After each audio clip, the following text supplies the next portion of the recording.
Bonjour à toutes et à tous, et bienvenue sur la chaîne. Aujourd'hui, on plonge dans l'épisode 357 de Plus belle la vie, encore plus belle. Diffusé ce mercredi 18 juin 2025 sur TF1. Et autant vous le dire tout de suite, les tensions explosent, les masques tombent, et les vérités commencent à éclore dans l'ombre. Au commissariat, Samuel est à bout, rongé par une douleur physique autant que morale, et face à lui, Adrien Otero joue avec le feu, multipliant les provocations alors que la disparition de Chloé devient de plus en plus alarmante. Une clé mystérieuse va bouleverser l'enquête. Et une découverte effarante dans un local abandonné va lier l'affaire à une sombre affaire de médicaments volés, et à Babette Nebou elle-même. Pendant ce temps, Luna mène une enquête parallèle, déterminée à retrouver Chloé coûte que coûte. Ce qu'elle découvre dans un vieux bâtiment marseillais va la plonger dans un véritable cauchemar, face à un gardien inquiétant et armé. Est-il déjà trop tard pour sauver Chloé? Et puis au Mistral, la vie continue, entre espoir et doute, Jean-Paul rêve d'un nouveau départ, Yolande succombe au charme d'Axel le masseur. Et la petite Lucie transforme le salon familial en club de plage pour tenter de recoller les morceaux d'un quotidien fracturé. Un épisode à forte intensité émotionnelle, entre thriller psychologique, drame familial et révélations explosives. Restez bien jusqu'au bout, car tout s'accélère, et ce que cache Adrien pourrait bien être bien plus grave qu'on ne le pense. Allez, allons-y. Le visage fermé, les traits tirés par l'épuisement, Samuel fixe Adrien Otero droit dans les yeux.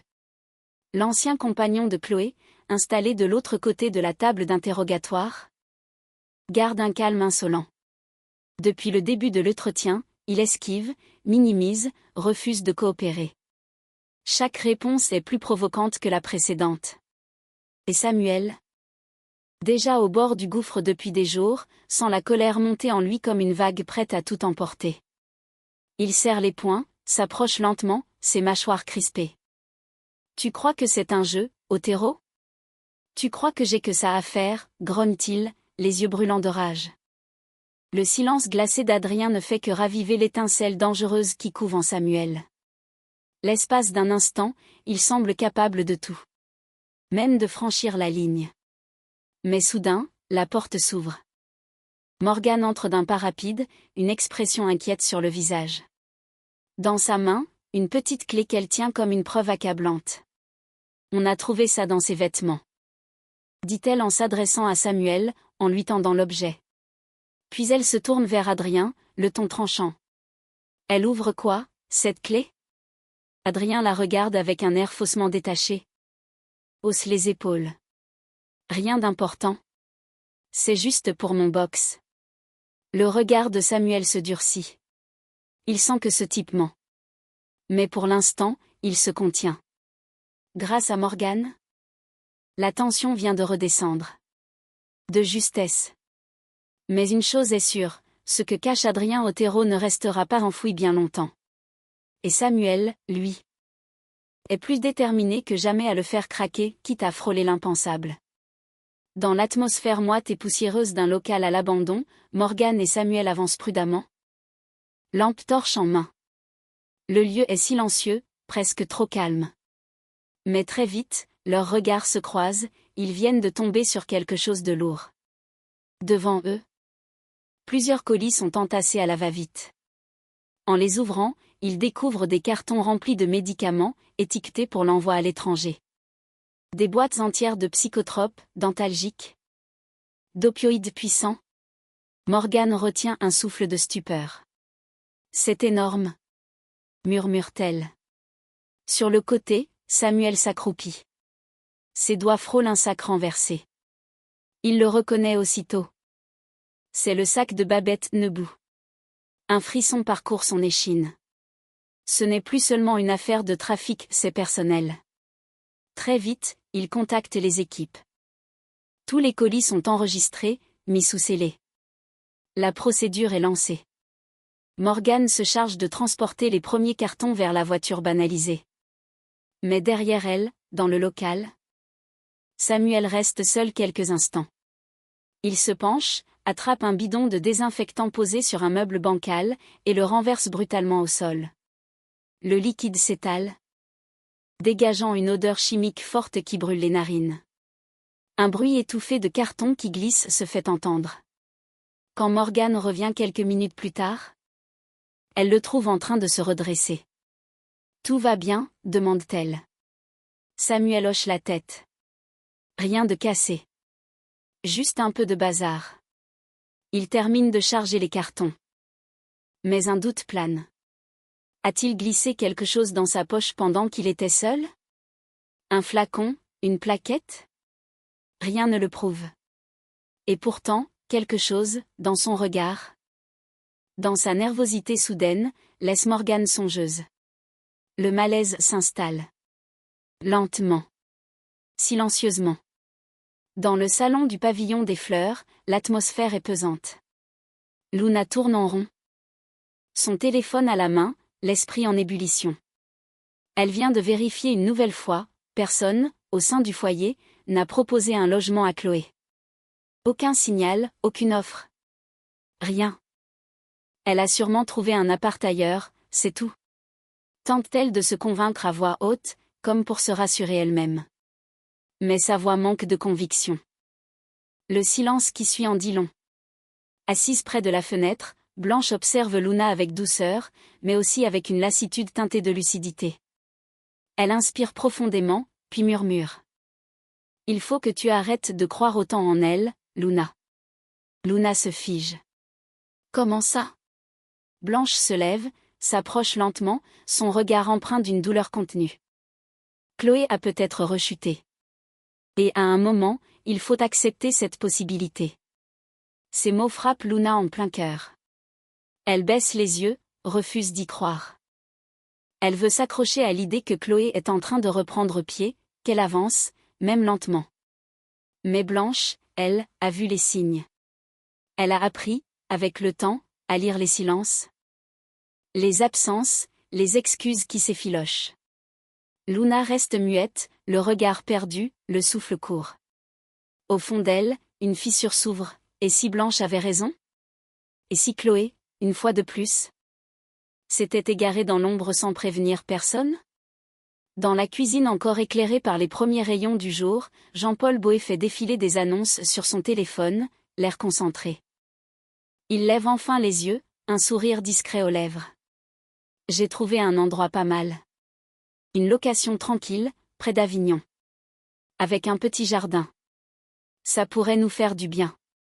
Léa, accoudée au plan de travail, se fige légèrement.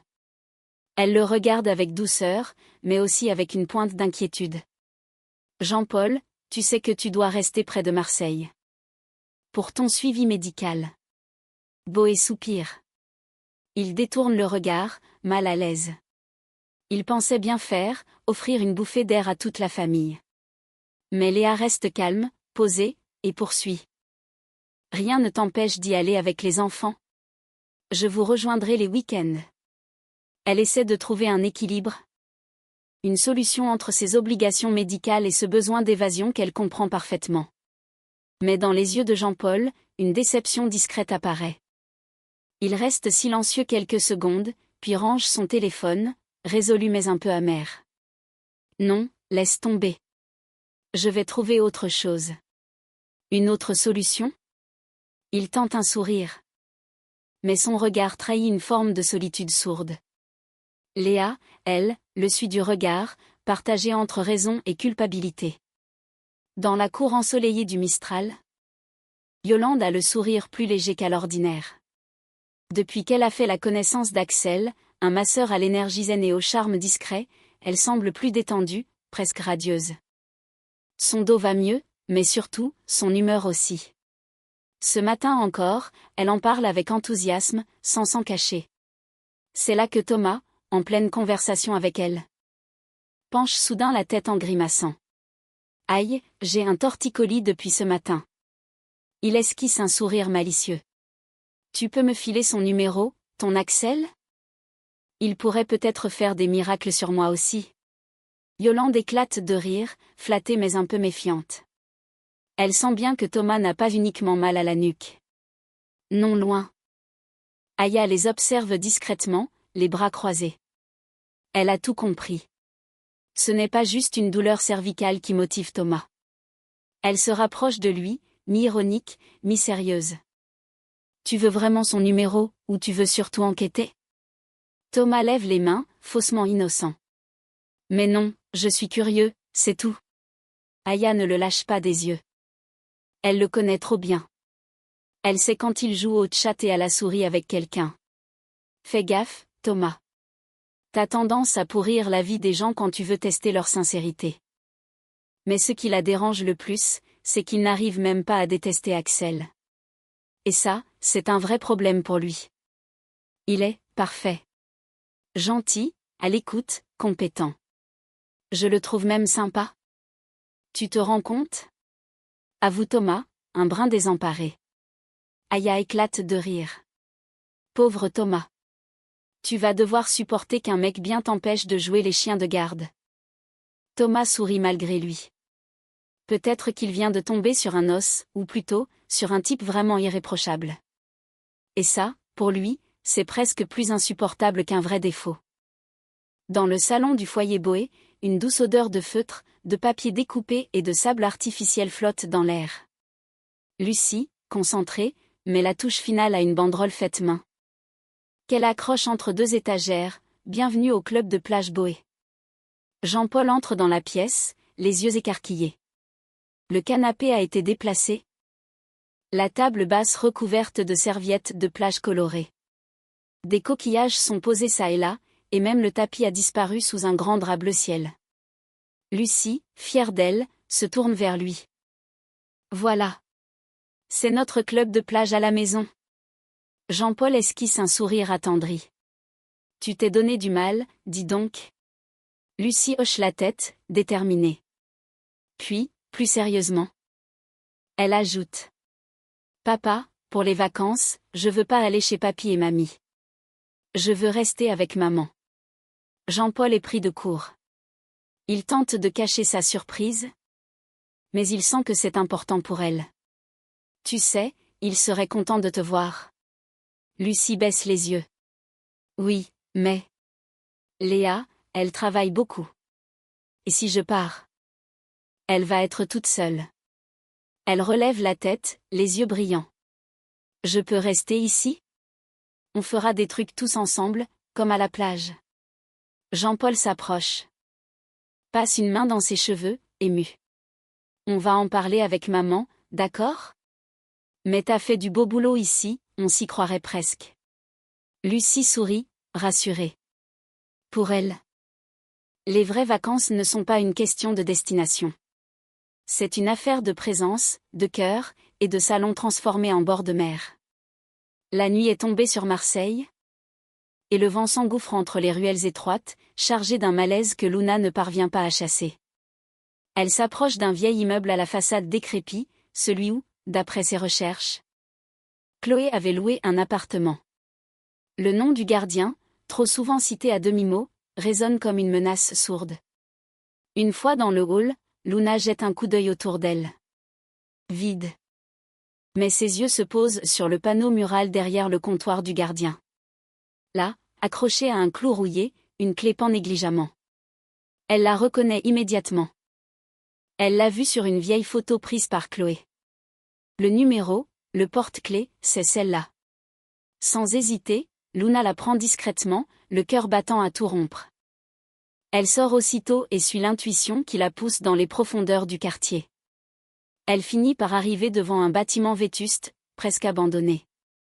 Les marches craquent sous ses pas. Le silence est oppressant. Elle compose le numéro de Chloé, la gorge serrée. Allez, répond. Une sonnerie. Puis une autre. Et enfin, une voix faible, familière.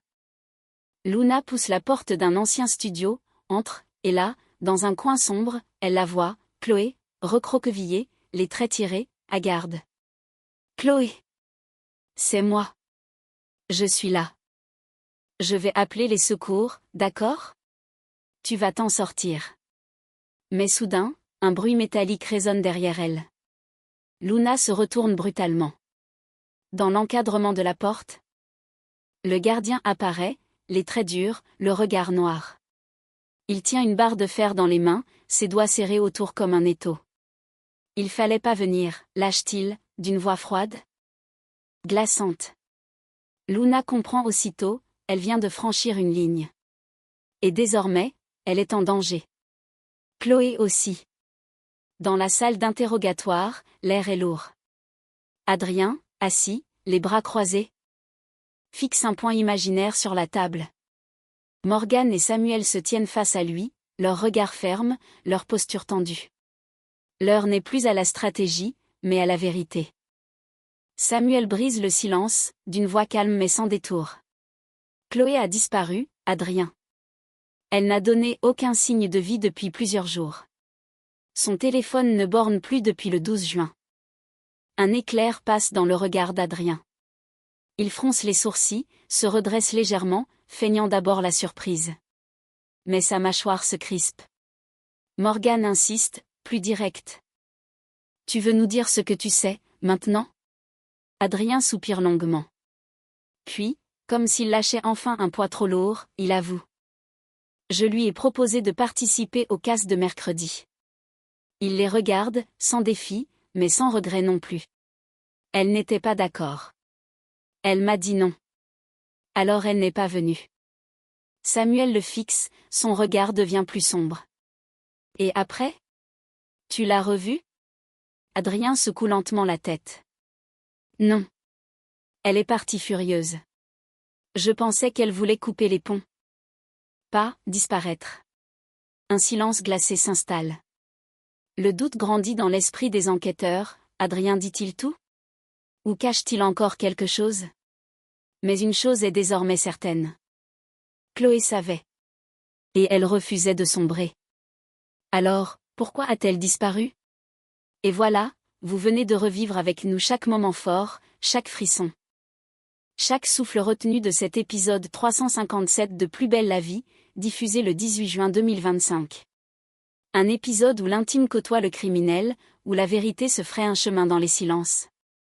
Où chaque personnage lutte contre ses propres limites. Samuel, à bout, continue de marcher au bord du précipice. Morgan, lucide et inquiète, devine qu'un basculement a peut-être eu lieu dans l'ombre.